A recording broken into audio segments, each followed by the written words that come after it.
Hello everyone and very warm welcome to the officers. आज हमारा topic जो है वो है आर्टिकल 14। ऑलरेडी हम फंडामेंटल राइट्स की सीरीज जो है वो स्टार्ट कर चुके हैं, जिसमें आर्टिकल 12 और आर्टिकल 13 में आपको करवा चुकी हूँ।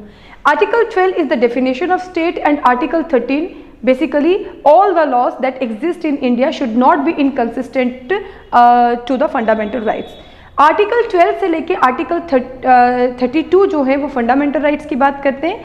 33, 34 एंड 35 जो है वो एक्सेप्शन है फंडामेंटल राइट्स के। तो ये सारी क्लासिफिकेशंस हम पढ़ेंगे। आज हम स्टार्ट कर रहे हैं आर्टिकल 14 से। आर्टिकल 14 को एक पेरेंट आर्टिकल भी कहा गया है, वो इसलिए क्योंकि इसी से जो बाकी आर्टिकल्स है वो अपनी अथॉरिटी डिराइव भी करते हैं और इसी पे बहुत ज़्यादा वो बेस्ड भी हैं। तो क्या क्या कॉन्सेप्ट्स है उसको आज हम समझने की कोशिश करते हैं। तो सबसे पहले आर्टिकल 14 बोलता क्या है। आर्टिकल 14 कहता है state shall not denied to any person equality before law और equal protection of law. That means कि स्टेट जो है वो डिस्क्रिमिनेट नहीं कर सकता है। दैट मीन्स कि स्टेट जो है उसे इक्वालिटी को प्रमोट करना है, सिर्फ इक्वालिटी को प्रमोट ही नहीं करना है बल्कि इक्वल प्रोटेक्शन भी करनी है। इसका ये मतलब है कि लॉ जो है उसको हमने सुप्रीम माना है। वो कैसे है वो मैं आपको बताती हूँ। इस आर्टिकल के दो इंपॉर्टेंट कंसेप्ट है। एक है इक्वालिटी बिफोर लॉ जो कि आर्टिकल 14 क्लॉज 1 में आता है, और एक है इक्वल प्रोटेक्शन ऑफ लॉ जो आर्टिकल 14 क्लॉज 2 में आता है। अगर हम स्टार्ट करेंगे आर्टिकल 14 क्लॉज 1 से। आर्टिकल 14 क्लॉज 1 जो कि कहता है इक्वालिटी बिफोर लॉ, इसके कुछ फीचर्स हैं। आपको अगर मैंने जैसे यहाँ पे बताया कि इक्वालिटी बिफोर लॉ और इक्वल प्रोटेक्शन ऑफ लॉ, ये दोनों ही कॉन्सेप्ट जो है वो डिफरेंट कॉन्स्टिट्यूशन से उठाए गए, लेकिन एक बहुत इंटरेस्टिंग एलिमेंट है कि ये दोनों एलिमेंट्स जो कि ऑल्दो डिफरेंट कॉन्स्टिट्यूशंस का पार्ट है, डिफरेंट कंट्रीज की जो नेचर है उसके बारे में हमें बताता है, लेकिन इंडिया में ये दोनों कॉन्सेप्ट्स एक ही आर्टिकल के अंडर डालें। वो क्यों डालें वो मैं आपको अब बताती हूँ। सबसे पहले हम बात करेंगे इक्वालिटी बिफोर लॉ की। इक्वालिटी बिफोर लॉ के फीचर्स सबसे पहले ये है कि ये एक ब्रिटिश कॉन्सेप्ट है, यानी ये हमने ब्रिटिश कॉन्स्टिट्यूशन से लिया है, जो ये कहता है कि there should be no discrimination, यानी स्टेट जो है वो डिस्क्रिमिनेशन नहीं करेगी ऑन द बेसिस ऑफ, किसी भी बेसिस पे स्टेट जो है वो डिस्क्रिमिनेशन नहीं कर सकती। इसीलिए ये कॉन्सेप्ट नेगेटिव हो जाता है। नेगेटिव क्यों है? क्योंकि ये स्टेट को रिस्ट्रिक्ट कर रहा है कुछ करने से, यानी स्टेट को कह रहा है कि आप डिस्क्रिमिनेशन नहीं करेंगे। और जो भी बच्चे पॉलिटी पढ़ रहे हैं उनको पता होगा कि जब भी स्टेट को रिस्ट्रिक्ट कर दिया जाता है तो वो कॉन्सेप्ट नेगेटिव इन नेचर हो जाता है।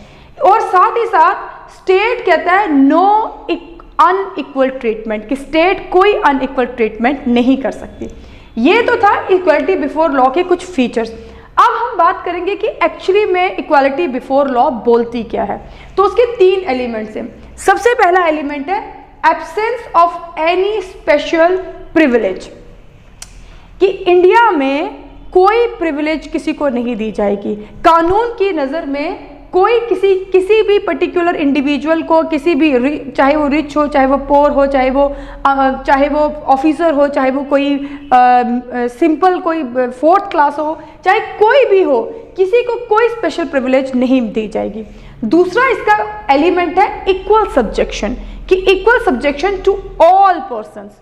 और थर्ड कंसेप्ट है no person is above law. ये जो कॉन्सेप्ट है no person is above law, इसका मतलब है लॉ इज सुप्रीम, कि इंडिया में कोई भी पर्सन, चाहे वो प्रेसिडेंट ऑफ इंडिया हो, चाहे वो एक सिंपल शॉपकीपर हो, चाहे वो प्राइम मिनिस्टर ऑफ इंडिया हो, चाहे वो कोई चाय बेचने वाला हो, कोई भी हो, उसको no person is above law. तो दैट मीन्स कि यहाँ से ये जो कॉन्सेप्ट, जैसे कि मैंने आपको बोला, इसको आप रिलेट कर सकते हो कि ये ब्रिटिश कॉन्सेप्ट है जो कि हमने उठाया है रूल ऑफ लॉ से। इक्वालिटी बिफोर लॉ जो है वो रूल ऑफ लॉ से रिलेट करती है, वो मैं आपको बाद में बताती हूँ। आई होप सो कि आपको इक्वालिटी बिफोर लॉ का कॉन्सेप्ट समझ आ गया होगा कि इक्वालिटी बिफोर लॉ एक ब्रिटिश कॉन्सेप्ट है जो कि स्टेट को रिस्ट्रिक्ट करता है कि वो डिस्क्रिमिनेशन नहीं कर सकता, कोई अनइक्वल ट्रीटमेंट नहीं कर सकता, इसीलिए नेगेटिव है नेचर में। और इसके जो एलिमेंट्स है वो है absence of any special privilege, equal subjection and no person is above law. Article 14 जो कि मैं आपको बता चुकी हूँ कि 14 क्लॉज 1 जो था वो बात करता है इक्वालिटी बिफोर लॉ की, और इक्वालिटी बिफोर लॉ के 3 कॉन्सेप्ट मैं आपको बता चुकी हूँ। जैसा कि मैंने आपको बोला कि ये ब्रिटिश कॉन्स्टिट्यूशन से, यानी ब्रिटिश का कॉन्सेप्ट है ये, और इक्वालिटी बिफोर लॉ रिलेट करता है रूल ऑफ लॉ से। तो सबसे पहले बहुत बार एग्जाम में आपने ये देखा होगा कि रूल ऑफ लॉ पे बहुत क्वेश्चंस आते हैं। तो रूल ऑफ लॉ प्रपाउंड किया था A.V. डाइसी ने, जो कि एक ब्रिटिश ज्यूरिस्ट थे, और उनका एक वर्क था, एक बुक थी the law and the constitution. इसी बुक के थ्रू इन्होंने इस कॉन्सेप्ट को जो था वो पॉपुलराइज्ड किया था। कॉन्सेप्ट क्या है rule of law? Rule of law कहता है सुप्रीमेसी ऑफ द कॉन्स्टिट्यूशन, यानी no person is above the law, law ही सबसे सुप्रीम है, लेक्स सुप्रीम। सेकेंड इसका कॉन्सेप्ट है इक्वालिटी बिफोर लॉ, जो कि मैं आपको बता चुकी हूं ऑलरेडी कि इक्वालिटी बिफोर लॉ होता क्या है। और थर्ड है primacy of the right of the people.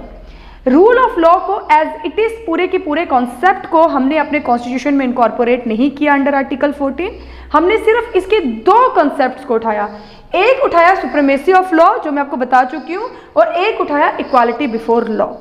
Third concept जो है वो हमने नहीं रखा है अपने कॉन्स्टिट्यूशन में, जो कि primacy of the right of the people की बात करता है। दैट मीन्स कि यहाँ पे ये बताया गया है कि सुप्रीमेसी ऑफ द पीपल, लेकिन इंडिया में सुप्रीमेसी ऑफ द पीपल नहीं है, सुप्रीमेसी ऑफ द कॉन्स्टिट्यूशन है, कि हमें जो भी करना है किसके अकॉर्डिंग करना है, कॉन्स्टिट्यूशन के।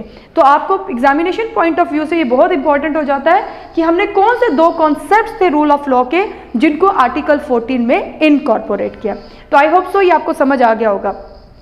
लेकिन एक चीज़ जो मिसिंग है आपके बुक्स में और बहुत जगहों पे, वो मैं आपको बताने वाली हूँ। वो ये है कि 1970 तक रूल ऑफ लॉ का कॉन्सेप्ट को की कोई एक्सपेंशन नहीं की गई थी, यानी इक्वालिटी से रिलेट करके हमने कोई एक्सपेंशन नहीं की। लेकिन 1970 में आते आते E.P. Royappa versus state of Tamil Nadu में सुप्रीम कोर्ट ने रियलाइज किया कि इक्वालिटी जो एक बहुत डायनामिक चीज़ है, और इसका कॉन्सेप्ट जो है वो with the passage of time के साथ साथ चेंज होता रहेगा। तो इसीलिए इन्होंने इक्वालिटी बिफोर लॉ की एक्सपेंशन कर दी, और ये बोला गया कि equality before law is not only contain rule of law but it will also include the principle of natural justice. अब ये पूरा कॉन्सेप्ट जो है इस आर्टिकल के थ्रू अगर मैं आपको समझाऊंगी तो शायद आपको समझ नहीं आएगा। प्रिंसिपल ऑफ नेचुरल जस्टिस का जो कॉन्सेप्ट इस आर्टिकल में ऐड किया गया था, यहीं से एक कॉन्सेप्ट आया था जो आप लोगों ने पढ़ा होगा बहुत बार,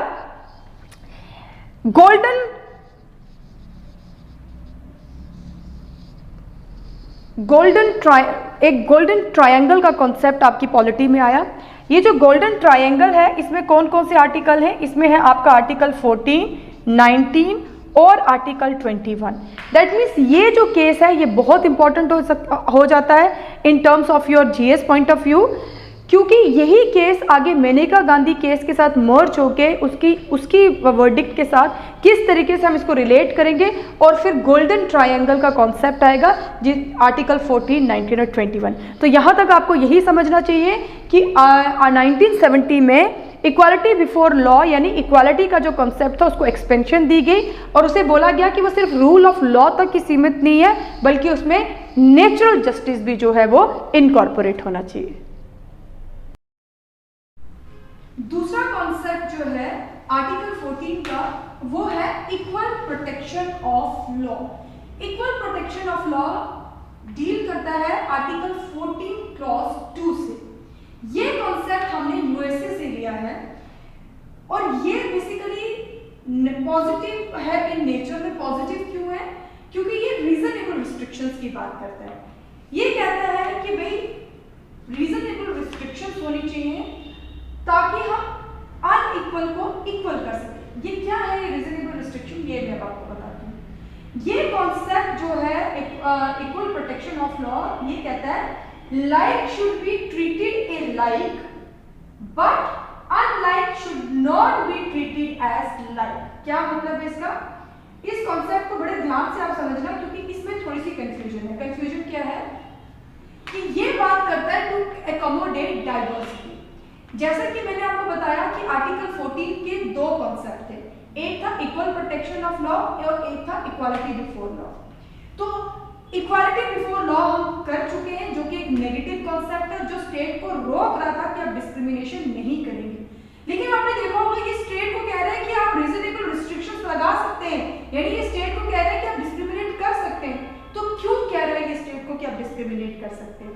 दोनों कॉन्सेप्ट को हमने एक ही आर्टिकल के अंदर क्यों रखा है वो मैं आपको अब समझाऊंगी। इसको लेके जो कॉन्स्टिट्यूएंट असेंबली के जो कॉन्स्टिट्यूशन मेकर्स थे वो बहुत विजनरी होके सोच रहे थे। उनको ये लग रहा था कि अगर हम सिर्फ 14 क्लॉज 1 को ही रखते तो उस केस में क्या होता कि हम डाइवर्सिटी को कभी भी अकोमोडेट नहीं कर सकते।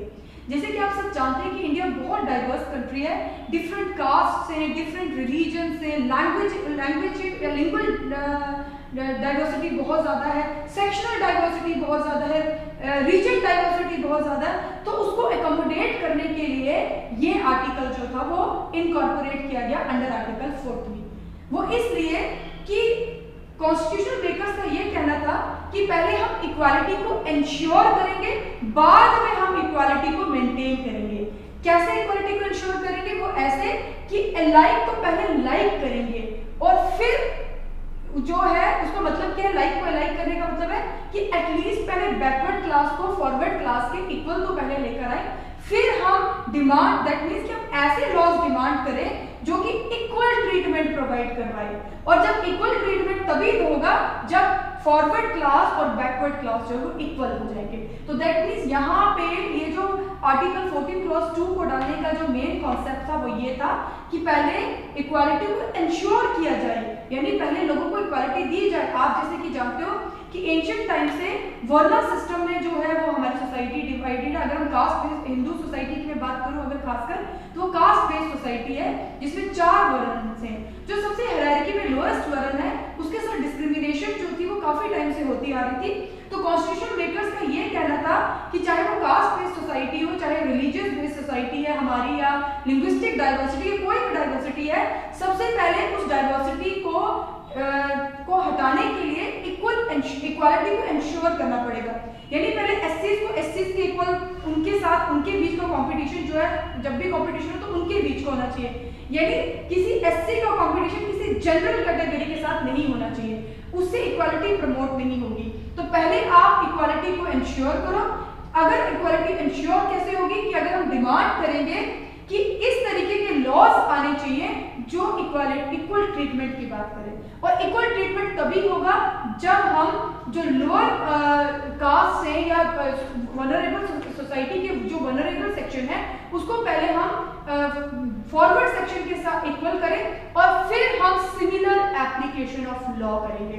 यानी तभी हम आर्टिकल 14 क्लॉज 1 को इंप्लीमेंट कर पाएंगे जब हम पहले 14 क्लॉज 2 को इंप्लीमेंट करेंगे। तो ये था आपका equality before law and equal protection of law.